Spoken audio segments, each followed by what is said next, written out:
Hello everybody, this is part one of what will probably be a two-part video on critical theory. Now, the text does not explicitly address the Frankfurt School, but I'm going to break these theorists into their components. The first body of critical theory that we need to look at, modern critical theory, are three gentlemen, Max Horkheimer, Theodor Adorno, and Herbert Marcuse. Okay? These three theorists came of age in Germany in the Weimar era, prior to the Nazis taking over in the mid-20th century, in the mid-20th century in 1932 in Frankfurt, Germany. With the rise of the Nazis, these three fled first to Switzerland and subsequently to the United States. Now, as a parenthetical comment, when we talk about critical here, critical has a negative connotation. Critical here means able to scrutinize social processes and think in a self-reflexive manner about your place in society. It does not mean, in the colloquial sense of the word, you're being negative or something. Sometimes they use terms like negate and critical, and they have different meanings than we would normally ascribe to them, largely because of their translation out of the German. At any rate, these three theorists were trying to make sense of the rise of the Nazis and the failure of Marx's economic revolution to take hold in a meaningful way. Their work variates or takes off from Marx. If you recall, Marx theorized that the workers would gain what he termed class consciousness.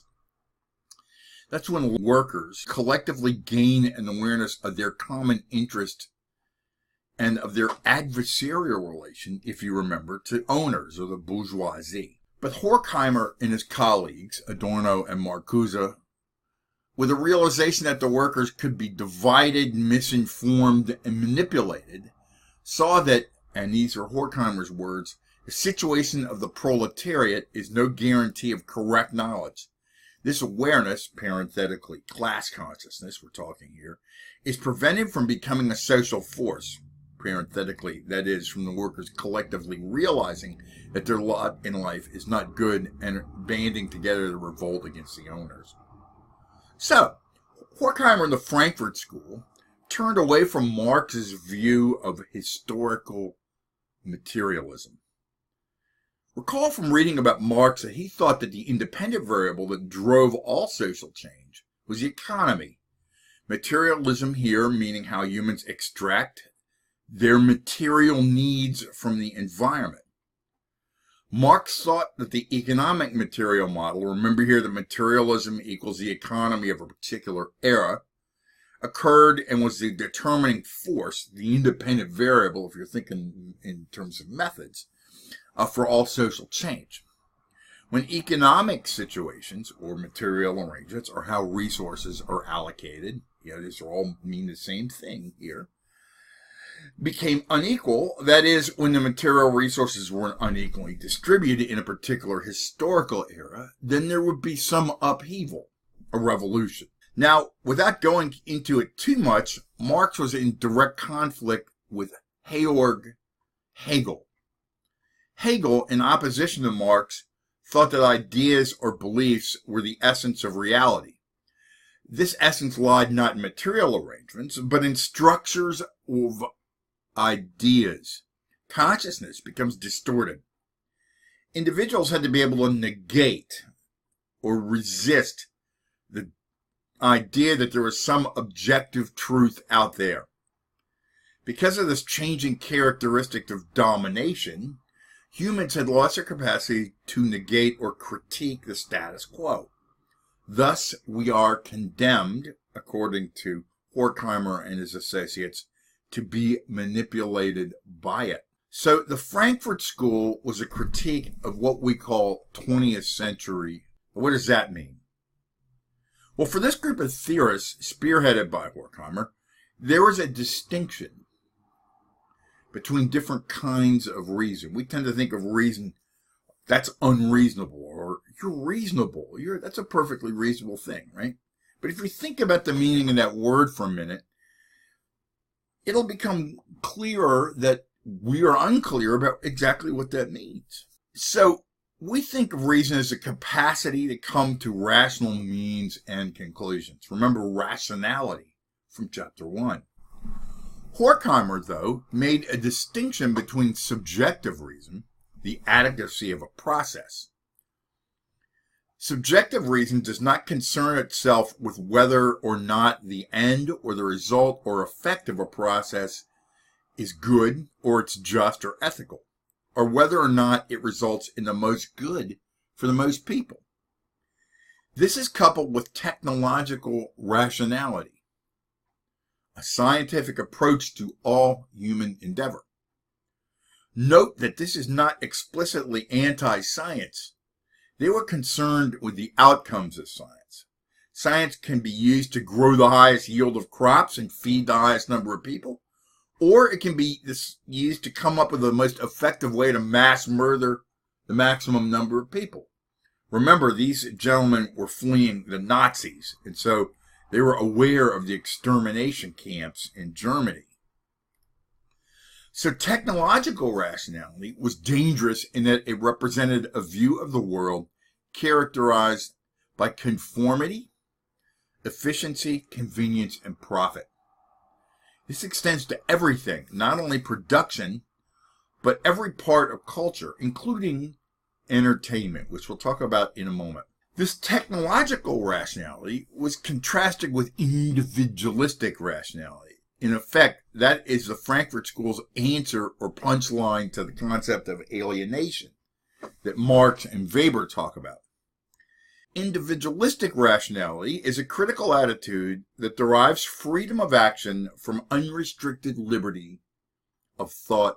The goal is to understand one's world, establish personal objectives, and achieve them through rational methods, ensuring self-realization. This is the opposite of Marx's alienation. Through this, the Frankfurt School theorists thought people would arrive at objective reason, or the most ethical, just, fair condition for both themselves and for their fellow humans. So this technological rationality, this belief in the status quo, comes via human expression. Here we bring Theodor Adorno into the mix. Technological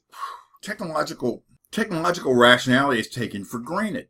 The way that this plays out in modernity, not class exploitation a la Marx, is a primary mechanism for oppression in modern society. This ideology, according to Adorno, is disseminated in large measure through what Adorno terms the culture industry.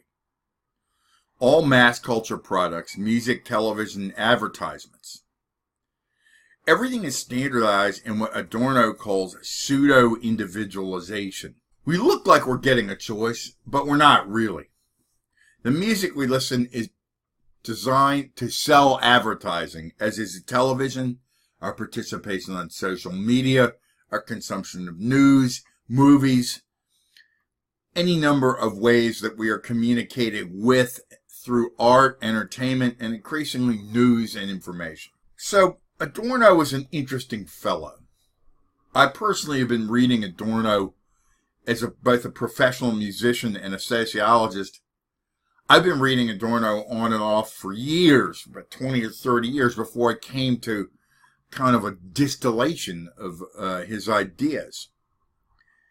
He talks about the culture industry and he talks about popular music a lot.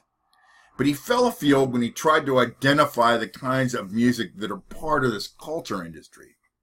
He incorrectly identifies, for example, jazz in the 1940s as popular music, when at the time it was emerging and transforming and becoming an African-American high art form, much as European classical music from 200 years or more prior had emerged from European folk music forms.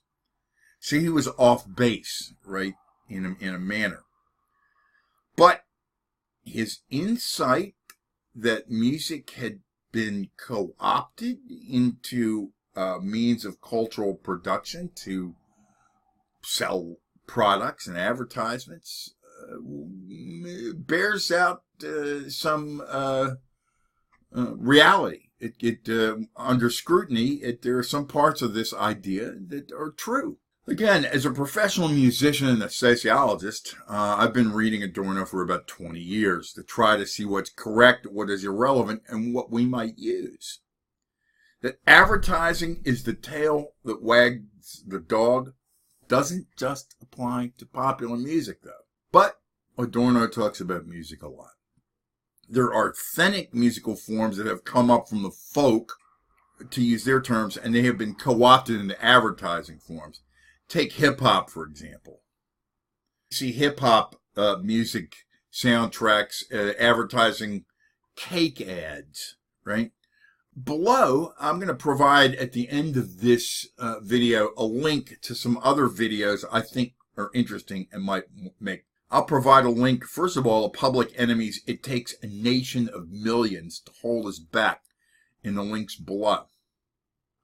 See whether or not hip-hop has been co-opted. It went from an inherently political statement, drawing on the intellectual traditions of Malcolm X, for example, to a sort of extolling the virtues of parts of the capitalist experience. So I don't look like such an old man. Old people are always talking about how current music is bad, music was better when we were younger, etc. I'm also providing a couple of links from rather young YouTube commentators, the first of which will be from Thoughty2. He's a 22-year-old from Scotland. And then someone who did an actual scientific analysis of the content of popular music. What we find is that indeed there is some veracity in Adorno's assertion that popular music is not a means in and of itself. It's not there just for us to enjoy. It's there to program us to enjoy it. Okay? So basically, they've actually reduced this to a mathematical algorithm. Incidentally, since about 2000, one man, Max Martin, he's from Sweden, and he's not a very young person now. He's probably in his 40s. He's written every popular song, basically, since about 2000. He's written about 85% of the popular music we see, across Justin Bieber, Katy Perry, etc., etc. Just to underscore that this is nothing new, though, this technological rationality carried to its subjective reasoned extreme to modern popular music, I'm providing also a link to the top 30 songs of 1955. There's not much here to suggest that this era 2 years before my birth was some paragon of lost great popular music either. Although a recording of the same song by 3 artists is not necessarily likely today. Note that this is at the height of the anti-communist era, and that the airways, much like society in general, racially segregated. Out of these artists, we only have 2 artists of color on the list, out of the 30. So bad popular music is nothing new. We just have better mathematical formulas to create a product that will sell the optimum amount of advertising. Was Adorno correct in his assertion about popular music and popular culture, that it's designed just to make us numb, to sort of tranquilize us? You be the judge of that. But I think we can safely say that advertising dominates much of modern culture to the only end of perpetuating it. Thank you for watching.